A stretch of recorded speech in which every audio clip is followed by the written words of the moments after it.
As we have successfully set up Docker on our VM, let us go through some of the important commands related to Docker. I'll be demonstrating using Postgres as an example. Similar steps can be followed for other databases and also for containers using other softwares as well. That being said, the common steps that are involved in creating a Docker container are nothing but pulling an image, creating the container, starting the container, reviewing the logs to ensure that the container is created and started without any issues. Actually, reviewing the logs is primarily to ensure that the container is running without any issues if the container is supposed to be running continuously. We'll be taking Postgres as an example.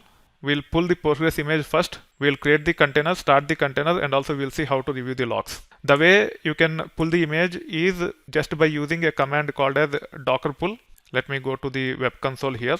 The command is nothing but docker pull. You can also say docker image pull because pull is relevant to image. So we can say docker pull or docker image pull, and then you can specify the standard database name to pull the latest image that is available as part of the Docker Hub. So there is something called as Docker Hub, which is nothing but repository of images. As long as the server is connected to the internet, it can reach out to that Docker Hub and it can pull the images if the names are correct. If the names are not correct, then the images will not be pulled. An image is nothing but a file which will be downloaded from the repository. Once the static file is downloaded and cached on the server, using that image, we should be able to create the container. Here is the command for your reference with respect to the container. We use something called as docker container create or docker create. If you want to get the help of this command to see several options, you can say docker container create --help. It will provide all the control arguments that can be used to specify additional attributes for our containers while they are being created. You can see there are quite a few of them, and we are going to use some of them while creating the container. Let me walk you through about those arguments. --name is primarily for the container to specify the name. We can manage the container using that name. For example, if I want to stop the container, I can say docker container stop, pass the name. I can start it, I can restart, I can also remove. So --name is primarily for the container so that we can manage using docker command. A container is nothing but a system or PC similar to a PC with CPU, memory, storage, operating system, etc. And hence there will be a name associated with it. If we do not specify -h like this, it will just create a system generated name. That being said, we'll be having a system generated name for the server that is created as a Docker container. If you want to override it, you can say -h like this and you can give custom name like this. This is primarily used within the container to take care of wherever we need the host name. It is not that important to specify the -h and pass the host name here, but name is very important.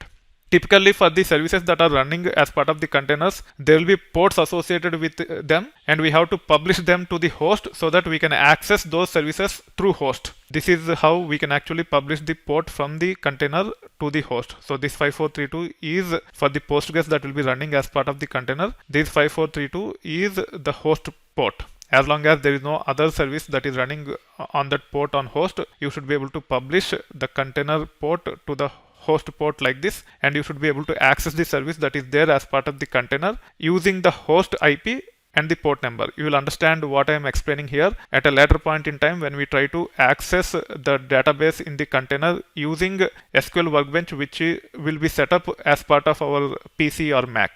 So here are some of the important control arguments which we have to use. And also with respect to databases, we also need to specify some environment variables like this. -e is the approach which we can follow to actually pass the environment variables while creating the services. For most of the services that have to run in the container, we need to pass the environment variables, and hence understanding the relevance of -e is very important. That being said, after specifying all the arguments in any order, you can pass these arguments in any order. Then you can specify the image name, which is nothing but Postgres, and you should be able to start the container. In this case, using the latest version of Postgres that is available as part of the Docker Hub, we are going to create a container in which the database can run. When we say docker container create, it will just create the container. It will not start the container. Now I should be able to run this by pasting it. If you want to get a older version of Postgres, while pulling the image, you can just say docker image pull or docker pull, and then Postgres or whatever service you want to set up as part of the container, then colon, then you can specify the version using which you want to set up. Latest is optional. We don't need to specify latest by specifying colon. If you want, you can specify as well. However, the image is already downloaded and also the container is created. Now it is time for us to start. Before starting, we can say docker container ps-a to list all the containers that are available. You can see that the container itv_pg, which is nothing but the name, is created 40 seconds ago. Now I can say docker container start like this, and then I can actually give the name or ID. If you do not specify the name, it will actually create the container with system generated name. Once I hit enter, the container is started for us. You can actually run docker ps-a or docker container ps-a like this, and you should be able to list the containers. The one with hello world is exited, whereas the status for the itv_pg container is up, and it is up 43 seconds ago. You can remove -a also like this, and you should be able to see this container as it is running. This is how you should be able to create a container and start after pulling the image. Once the container is started, if you want to check the logs, you can actually run the command called as docker container logs itv_pg like this, and you should be able to see the logs. You can also use something called as -f to actually keep on refreshing the logs as the container is being started. It is very helpful to troubleshoot the issues. You can hit Ctrl+C to come out of this. Now you can actually say docker container stop to stop the container, or we can also specify docker stop directly. It will stop the container. If you want to review the logs of the stopped container also, you can actually say docker container logs like this and pass the container name, and you should be able to see the logs. Sometimes when you try to start the container, it might fail. To troubleshoot why it failed, you can actually use the docker logs command or docker container logs command to check the logs. So this is how you can quickly create a container and start the container, and also troubleshoot if there are any issues. That being said, now let's review some of the important commands. You already understood that we have to pull an image. Using that image, we can create the containers. With respect to the images, these are the main commands: docker image pull to pull the image, docker image rm to remove the image, docker image build to build the image using custom docker file, which we'll be talking about at a later point in time. It is not relevant for this course. In other courses it is relevant. Wherever it is relevant, I will talk about docker image build. For now, you just have to focus on pull and rm, as they can be useful to actually pull the images based upon the services we are looking for, and then drop those images whenever they are not relevant. Docker container is the most important command which we typically use on regular basis. Once the images are pulled, using those images we can create containers over a period of time, manage them, and remove those containers using this docker container command. As part of the docker container, using the existing image, we can create the container using create command. Once the container is created, we can actually start the container using start command under docker container start, or we can also say docker start directly. Also, we can stop the running container using docker container stop or docker stop. Also, we can restart using docker container restart or docker restart. When it comes to run, if you are talking about a custom docker file using which the image has to be built, it will take care of building the image, creating the container using that image, and starting the container. With one command, you can take care of building the image, creating the container, and starting the container. If you are pointing to a public image as part of the Docker Hub, when you say docker container run with the public image, it will take care of pulling that image, creating the container using that image, and starting the container that is being created. With one command, you can take care of all the steps. Once the container is started or created, we should be able to leverage docker container logs or docker logs to check the logs of docker container. We can have -f to have the refreshing log messages. In case if something is going wrong, you can open another session and you can just say docker logs -f with the container name. As the container is being started or stopped, the logs will be refreshed on the other screen, which will direct you to why something is failing, if at all something is failing within the container. You can remove the stopped container using docker container rm.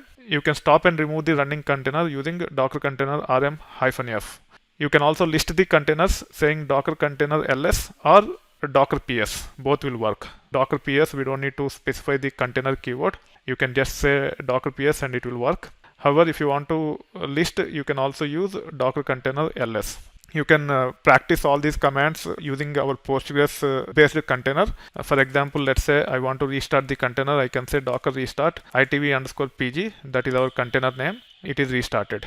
You can also stop the container by saying docker stop itv underscore pg. The container will be stopped for us. If you want to start, you can say docker start like this. If you want to remove this image, if I just say docker rm or docker container rm, and if I said itv underscore pg, it will fail because the container is currently running.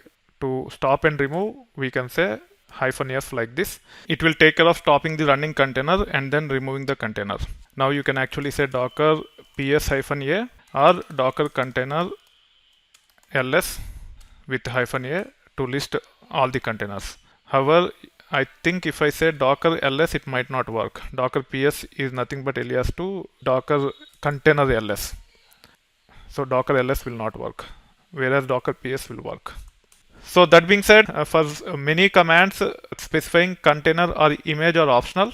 For some of the commands, we can actually just remove the container and it will work. For create, start, run, logs, rm, for all of these commands, we don't need to specify container. We can directly use them. But for some of the commands like ls, the alias for docker container ls without container keyword is docker ps. Even with respect to images, some of these commands will work directly. When I say docker pull, it will pull the image. However, there are some commands such as removing the image. I cannot say docker rm to remove the image. I have to use rmi, remove the image, and we should be able to remove the image. When I say rmi, it stands for remove the image. We don't need to specify image between docker and rmi. We can directly remove the image by just using docker rmi. So just keep these subtle differences in mind while exploring the commands. There is some sort of common sense which is included while providing these commands for us. You just need to understand that common sense and you should be able to adapt to these commands pretty easily. These are the most commonly used commands, and hence I have created a cheat sheet for these things. As you will gain more experience with respect to Docker, you will be able to pick more and more important commands that you can leverage those things to improve your productivity.